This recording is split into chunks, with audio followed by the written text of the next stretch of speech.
Letter 91. On the lesson to be drawn from disaster. Strangeness adds to the weight of calamities, and every mortal feels the greater pain as a result of that which also brings surprise. Therefore, nothing ought to be unexpected by us.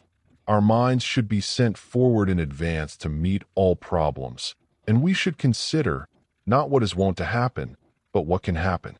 For what is there in existence that fortune, when she has so willed, does not drag down from the very height of its prosperity?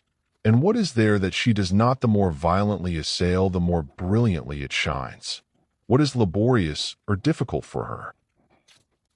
She does not always attack in one way, or even with her full strength.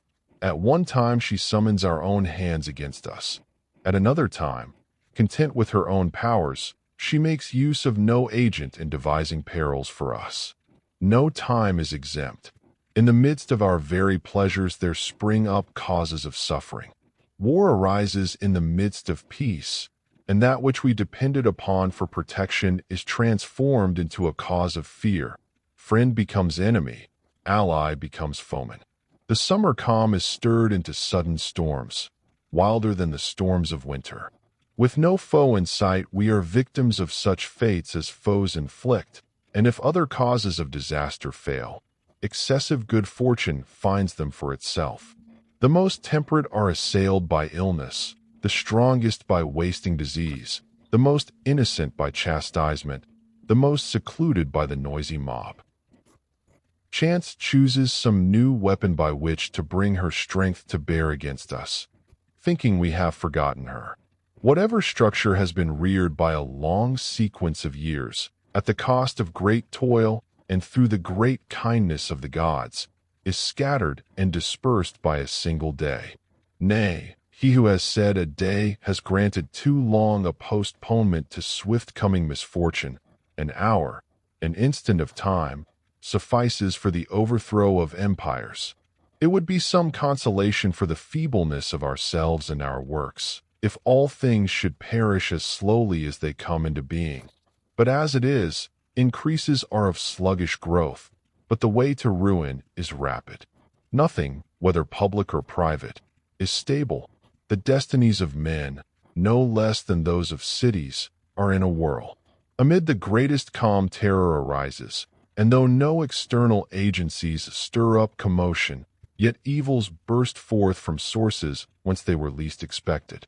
Thrones which have stood the shock of civil and foreign wars crash to the ground, though no one sets them tottering. How few the states which have carried their good fortune through to the end. We should therefore reflect upon all contingencies, and should fortify our minds against the evils which may possibly come. Exile, the torture of disease, wars, shipwreck, we must think on these. Chance may tear you from your country, or your country from you, or may banish you to the desert. This very place, where throngs are stifling, may become a desert. Let us place before our eyes in its entirety the nature of man's lot, and if we would not be overwhelmed, or even dazed, by those unwanted evils, as if they were novel, let us summon to our minds beforehand, not as great an evil as oftentimes happens, but the very greatest evil that possibly can happen.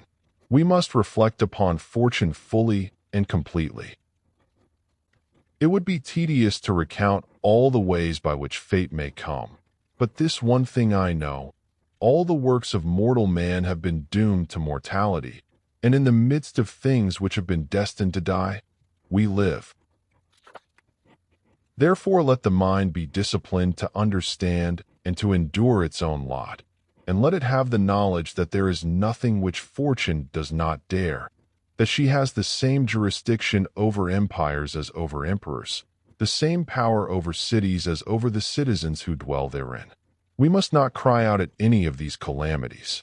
Into such a world have we entered, and under such laws do we live.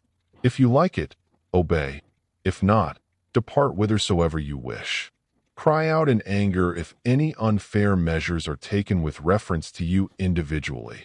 But if this inevitable law is binding upon the highest and the lowest alike, Be reconciled to fate, by which all things are dissolved. You should not estimate our worth by our funeral mounds or by these monuments of unequal size which line the road. Their ashes level all men. We are unequal at birth, but are equal in death. What I say about cities I say also about their inhabitants. Ardea was captured as well as Rome.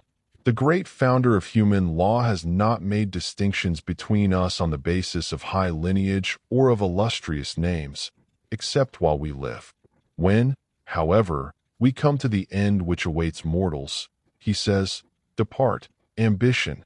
To all creatures that burden the earth let one and the same law apply. For enduring all things, we are equal. No one is more frail than another. No one more certain of his own life on the morrow." Alexander, king of Macedon, began to study geometry. Unhappy man, because he would thereby learn how puny was that earth of which he had seized but a fraction. Unhappy man, I repeat, because he was bound to understand that he was bearing a false title. For who can be great in that which is puny? The lessons which were being taught him were intricate and could be learned only by assiduous application. They were not the kind to be comprehended by a madman, who let his thoughts range beyond the ocean. "Teach me something easy," he cries, but his teacher answers, "These things are the same for all, as hard for one as for another." Imagine that nature is saying to us, "Those things of which you complain are the same for all. I cannot give anything easier to any man, but whoever wishes will make things easier for himself." In what way? By equanimity. You must suffer pain and thirst and hunger and old age too, if a longer stay among men shall be granted you. You must be sick, and you must suffer loss and death. Does it do any harm to a good man to be besmirched by unjust gossip? Then let not this sort of thing damage death, either, in our estimation. Death also is in bad odor. But no one of those who malign death has made trial of it. Meanwhile, it is foolhardy to condemn that of which you are ignorant. This one thing, however, you do know, that death is helpful to many, that it sets many free from tortures, want, ailments, sufferings, and weariness. We are in the power of nothing when once we have death in our own power.